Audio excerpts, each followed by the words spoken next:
Well, hello everyone. It has been a hot minute since I've came on to talk to you guys, and I apologize that it has been so long, but I really haven't had much to tell you guys. Life has been amazing. I've thought about going on TikTok and kind of sharing my story there because I feel like I could reach a lot more people on how successful pain pumps can be and just really advocate for them there. But then TikTok kind of scares me, I guess, all the craziness that it is. But overall, my pain pump, I am still excelling everywhere in life. My career, my family, my community. It took me 2 years to make my final decision to get my pain pump implanted because I was scared of just the device overall, I guess, and the possibility of having to increase my dosage constantly and what happens if I ever max out. And I've been doing really well. I'm still at a fairly low dose. I'm 30, gonna be 33. So I feel like I'm doing pretty well for my age. So as I get older, I'll still have plenty of I can go up if I need to as I get tolerance or if my pain ever worsens. I have had some other things going on. I think I mentioned them in my last video. I have a Rectocele that I've been kind of not dealing with, to be completely honest with you guys. I've just been ignoring it, and I know I shouldn't do that. I need to deal with it, but I've really just been focused on my family and me and my husband right now because I spent so long not doing that I don't want to take that away from my family again to focus on my health, I guess. And I know that's not a good excuse, and I need to refocus myself. I need to refocus on myself and my health again because I can tell that it's slowly declining in certain areas, but my pain is managed, so that's a plus. I did have my dose increase last time I went. I was getting some abdominal pain and pelvic pain. I think with the Rectocele, it's causing a lot more pelvic pain, so that's why I needed to up my dose last time I went. I don't think it was more of a tolerance base.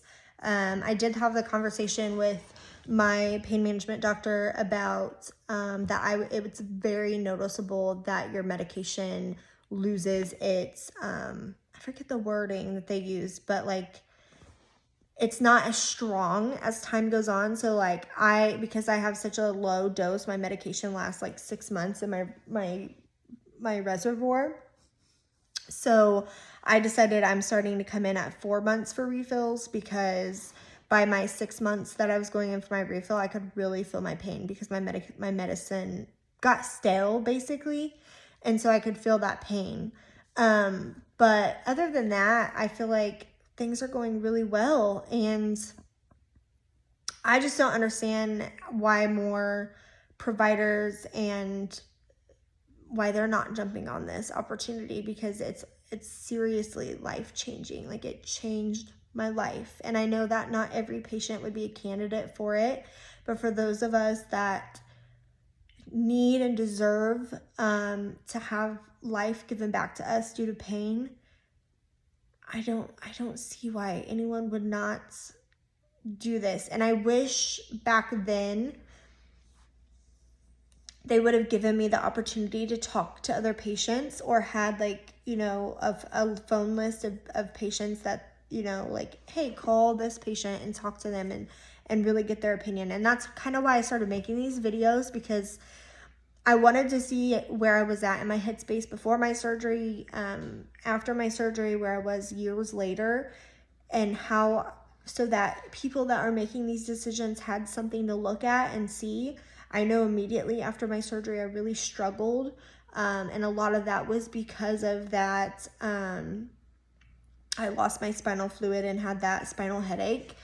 And oh my God, guys, when it comes time to have my battery replaced, if you're not familiar with the pain pumps, every 10 years you have to, or 8 to 10 years, you have to go in and have the battery, you have to have the hockey puck that holds your medicine replaced, because the battery goes dead eventually. Like, the pushes your medicine out. And so when it comes time to have that replaced, like, I'm not gonna lie, I'm kind of terrified, because I know that with my trial and when I had my pain pump placed, I had a spinal headache, and I'm literally terrified of that. Like, that is the one thing that I would tell someone, that if there's any downside to going through this and having the opportunity to live life pain-free, and it would be the possibility of a spinal headache, because that spinal headache was almost not worth it, because it rendered me, I was bedridden. I think it was like over a week, and it was so painful, and they would not help me, and my pain pump wasn't helping. I had no additional pain medicine to help me. It was bad. I can't even put it into words. It was bad. And then I feel like a lot of my trauma, and I'm going to say that a lot of my post-medical trauma came out of that. I had many surgeries before my pain pump placement, and never felt the trauma that I felt coming out of that spinal headache. And if you've never had a spinal headache, I can't even put it into words, because it is it's crazy. Like, you can't sit up, you can't eat, you can't drink. Your whole body basically just, like, it shuts down. And, like, I could lift my head a little bit, but as soon as I did, it felt like there was 20 hammers hitting my head all at the same time. So I constantly had to lay flat. And even then, if I was laying flat, my head still felt like I had a pounding headache. But if I sat up, it was like all those freaking jackhammers just at my head. So yeah, that would be the one thing I'd be like, if you don't like headaches, don't do it. But overall, it's worth it, because I can't say enough about the life that I'm living now. My kids, I'm involved with my kids. It's just amazing. And I don't understand why more patients don't have this life. I hear about people still getting, the narcotic war and the opioid war that just happened, and they're still, like, we had people committing, themselves because they couldn't get the pain relief that they needed. And God, I remember being in that mindset of, would it be easier to move to a state that would allow me to make that decision for myself, so that I can just rid myself of the pain, rid my family of the weak and brick that I felt like I was. And that's crazy that there are people that are dying still because they're in so much pain. And there's something out there that can help them.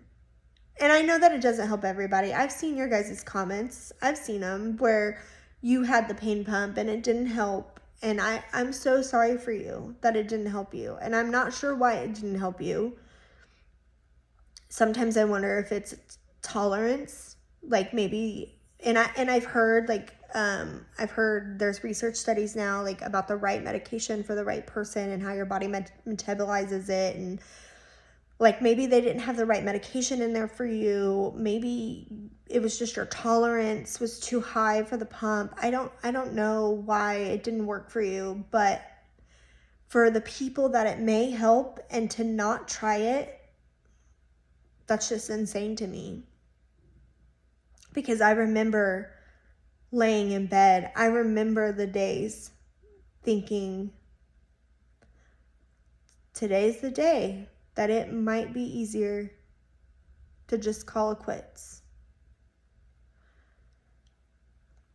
Wow. That's crazy when you think about it. And I wouldn't be where I am today without this pump. I'll say that right now.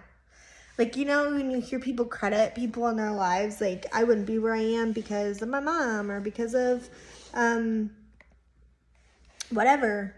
I wouldn't be where I am today without this pain pump and me. Because when I got this pain pump put in, it was like life took off for me. Pain was gone. I could focus mentally again. It wasn't all about the pain and me and what was wrong. It was about life again, something other than the pain.